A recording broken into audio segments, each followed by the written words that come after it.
coordinate with other government agencies. Last week lang, nag-meeting na kami ng DICT, ng NTC.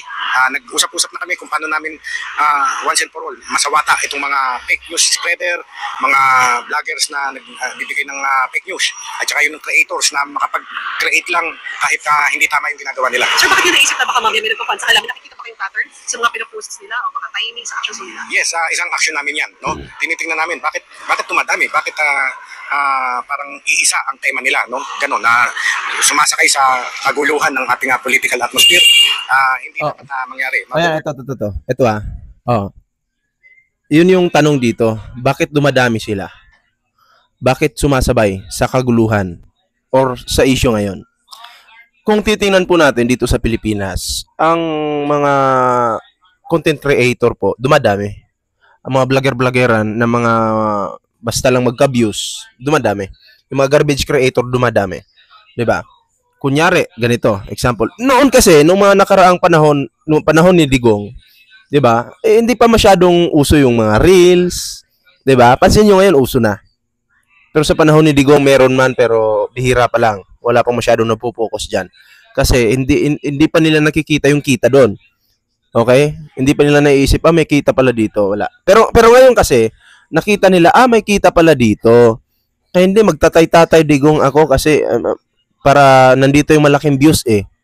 So sumasabay po sila sa agos. Kahit mali po yung ginagawa nila, sumasabay po sila sa agos. Yun po yun. Yun po yung nakikita ko dyan. Bakit pare-pareho sila ng content? Bakit iisa lang sila ng tema? Bakit ganon? Kasi nga po, views yung labanan dito. 'Di ba? Sa amin naman kasi iba po kami. Pag pinanindigan namin dito lang po kami. Dito nga sa kinatatayuan namin ngayon, kumikita lang po kami sa YouTube. Hindi po sa mga nagbabayad sa amin para lang, babayaran kita ballpoint man, siraan mo to. Gawan mo ng fake news. Wala pong ganun dito sa amin. Okay. Ang sa amin lang ay doon lang po kami sa katotohanan. Ngayon, kung may magbigay man sa amin ng blessings, deserve namin 'yon. Hindi namin hiningi 'yon. Kasi ano 'yan? Pagpapasalamat sa amin eh. Salamat kasi ballpoint man, bigyan kita ng chocolate. Kasi sumusuporta ka sa administrasyon. May mga ganun kasi na mga OFW natin na gustong maghatid sa atin ng yung pang ano lang ba? Dahil nandyan tayo sa side ng tama. Nandyan tayo sa administrasyon. 'Di ba? Pero hindi kami fake news. Kung bigyan man kami ng chocolate o di kaya laruan, ballpoint man, may laruan dito. Bigay mo sa anak mo para may laruan man siya. Ganun ba? 'Di ba? So yun po yun. Yun yung doon, mga pre. So good luck. Good luck ngayon sa mga fake news kasi yung NBI po talaga ngayon ay talagang nakapuko sa kanila. 'Di ba? Oo, talagang meron ng 20, I think 20 plus na vlogger yata, vlogger-vloggeran. 20 plus ang minamanaman ngayon ng NBI. So ibig sabihin na may record na sila. At patuloy nilang minomonitor yung kanilang mga uploads, yung mga sinishare nila sa social media, yun po yun mga pre. And good luck sa inyo kasi ginagawa niyong katatawanan yung Pangulo ng Pilipinas na si Pangulong Bongbong Marcos.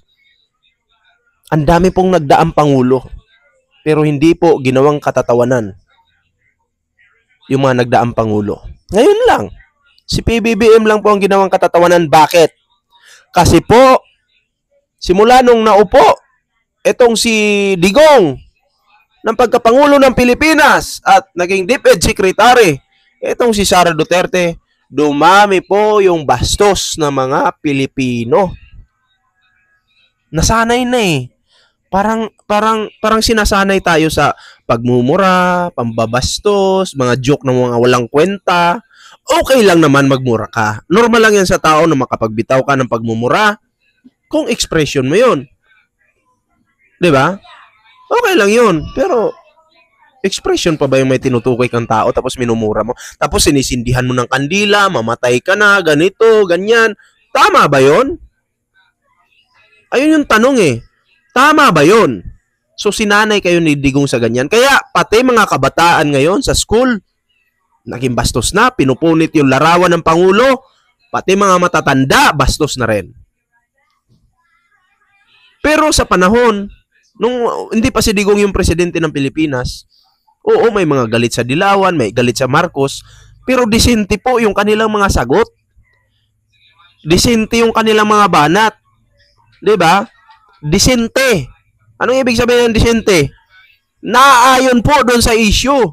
Doon sila nagpupukus, hindi po sila namimersonal. Pero ngayon iba na eh. Laitan to the max. 'Di ba? Nandun na po lahat. So ito na po, no? Panoorin po natin lahat yung video na to, pakinggan po natin. At yun na, sa hindi pa nakasubscribe sa ating YouTube channel, huwag niyo kalimutang mag-like, share, and subscribe. Kasi sinasabi nila, bayaran daw po tayo. So sige, papanindigan ko, bayaran ako yung YouTube at gagawin kong source of income itong mga DDS na to. Okay? Yun po yung katotohanan dyan. Huwag kayong mag-alala, umamin na ako, nabayaran ako ng YouTube. At eto na, dahil bayaran ako ng YouTube, gagawin kong source of income itong mga DDS na to. Simula sa Duterte family, syempre pag nag-topic tayo sa kanila, babayaran tayo ni YouTube eh. Ganun lang po yan. So, eto na, no, pakinggan po natin. Since nabanggit ng cybercrime, sir, yung sa mga peddlers ng fake news, parang nabalita at may dito po yata kung whether by parang may funder, whether pa fund, or whether yung individual lang or organization, may update na ba dun, sir, at saka kung baka makikipag-type kayo sa ibang other government agencies para ma-check po. Yes, actually, yung pakikipag-coordinate with other government agencies, last week lang, nag-meeting na kami ng DICT, ng NTC, nag-usap-usap na kami kung paano namin once and for all, masawata itong mga fake news spreader, mga vlog. So may plano na para sa mga fake news. Tandaan po ninyo mga pre, na ang gobyerno natin ngayon umaatake na, sumusuntok na. Di na po katulad ng dati na, alam mo yung mabait lang talaga yung Pangulo, pero sinagad nyo eh. 'Di ba? Sinobrahan nyo.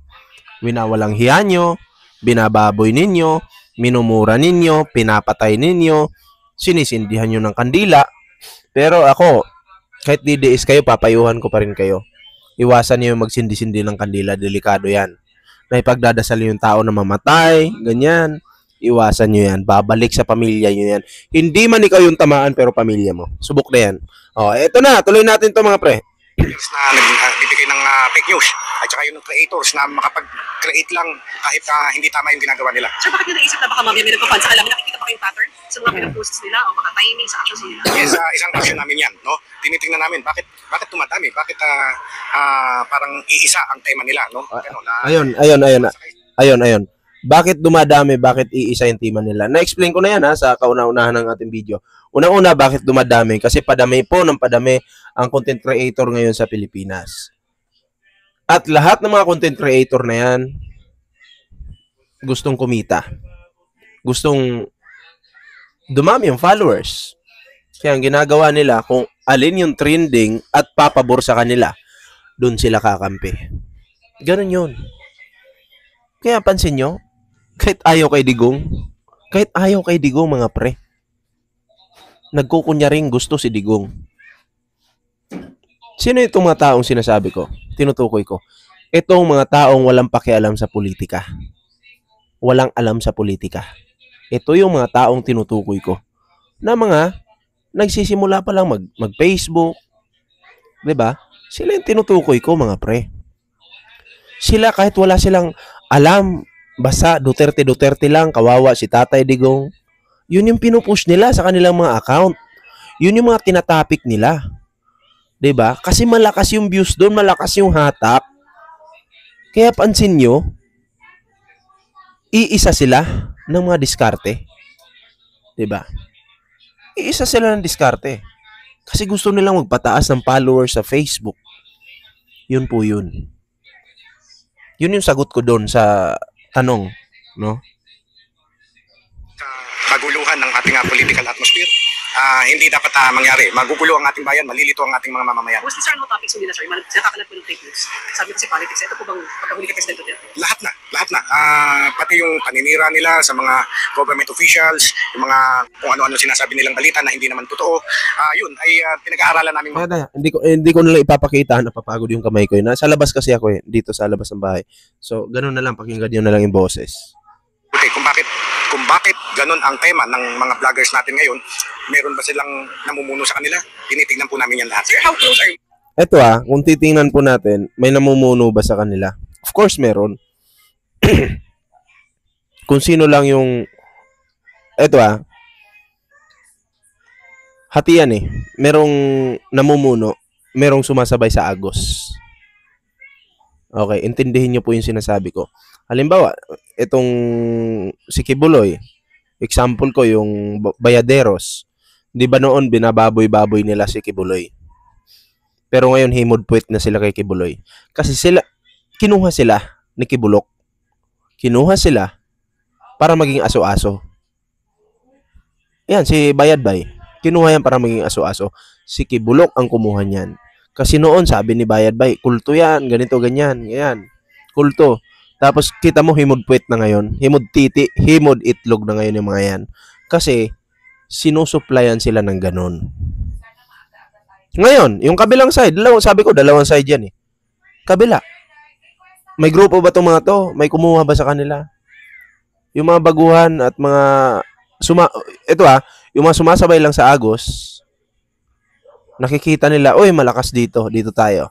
Kampi tayo dito, malakas dito. Medyo merong ganun dito. Kasi pag napansin ka, may ganun.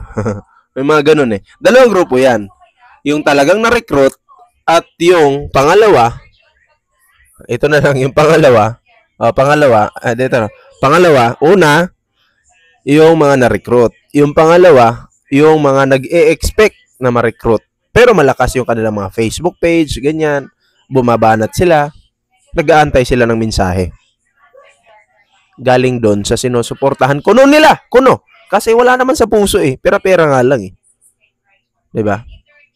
Pero katulad namin, na may pagmamahal sa bansa, sasabihin nyo kami, pera-pera lang ba kami?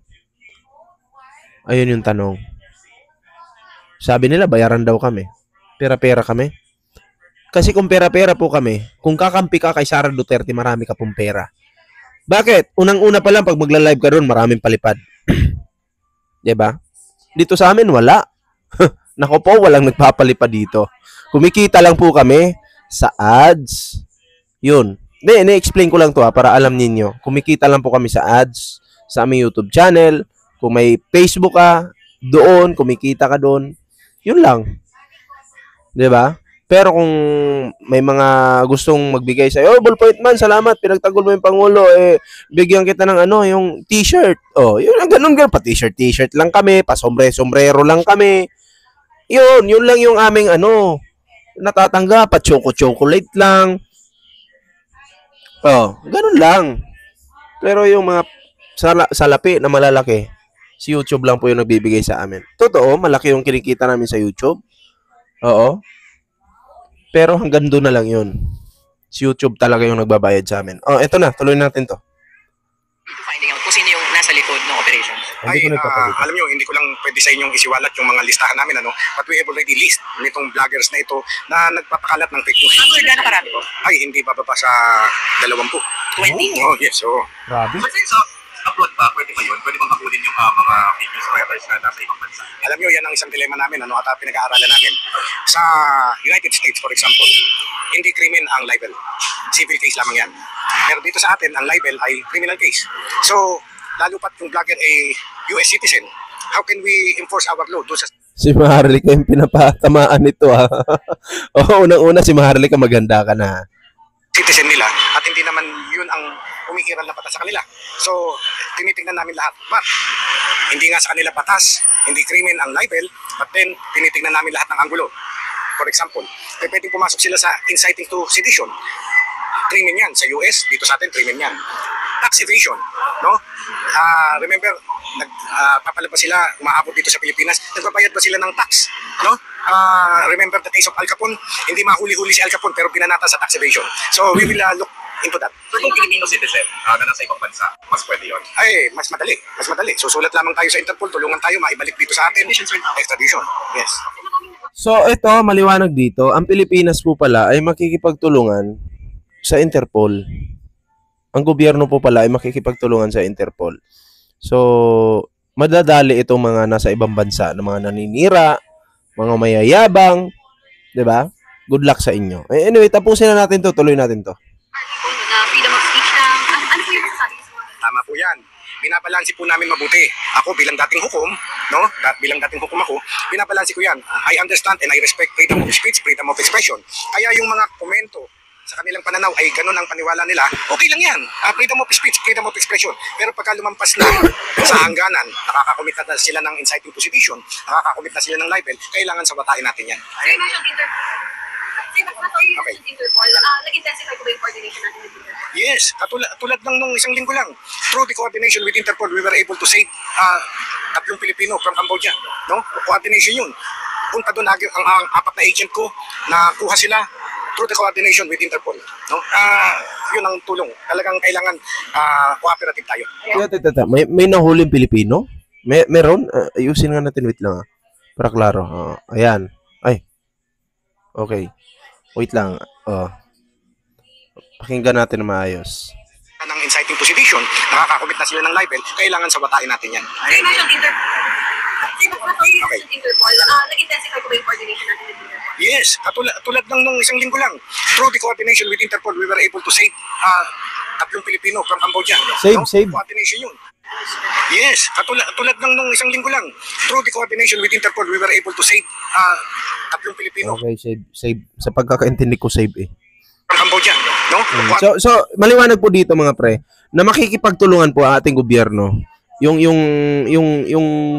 admin no sa Interpol. Kasi para madali yung mga nagpe-fake news sa ibang bansa katulad ni Maharlika, okay? At ng iba pa. Good luck sa inyo ha. Yung mga maangas diyan, naglalabas pa rin ng fake news magpasa hanggang ngayon. Good luck sa inyo kasi kung sabi ko nga kung ang admin, PBBM admin, dumidepensa lang noon. Ngayon, iba na. Umaatake na po. Sa pamamagitan ng tamang pag-atake. Tamang paraan. 'Di ba? So, yun mga pre, no? Yun lang yung masasabi ko dito. At good luck sa inyo. Yung mga naglalabas ng fake news dyan, na ginagawang katatawanan, yung mga pangyayari ngayon, good luck sa inyo. No? Good luck sa inyo. Ginagawa niyo katatawanan ng Pangulo, binababoy ninyo, winawalang hiya ninyo, pinapatay ninyo, nilalagay ninyo sa kabaong. Good luck sa inyo. Masasabi ko lang talaga, good luck sa inyo. Congratulations in advance. Oo. Dahil kung wala man kayong pag-ibig ngayon, makakatanggap kayo at makakatanggap ng tinatawag na love letter. Okay? Hindi lang love letter. Talagang magkakaroon pa kayo ng libreng bahay, libreng security guard, okay? Libreng pagkain araw-araw. Ay, good luck. Congratulations. So, yun lang yung ating video mga pre.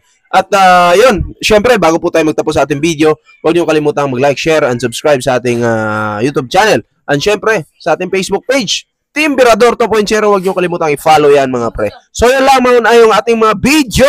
Yung video ngayon, ayan ha, kita-kits po sa susunod na video. Yun lang, ingat po at bye-bye po muna pansamantala.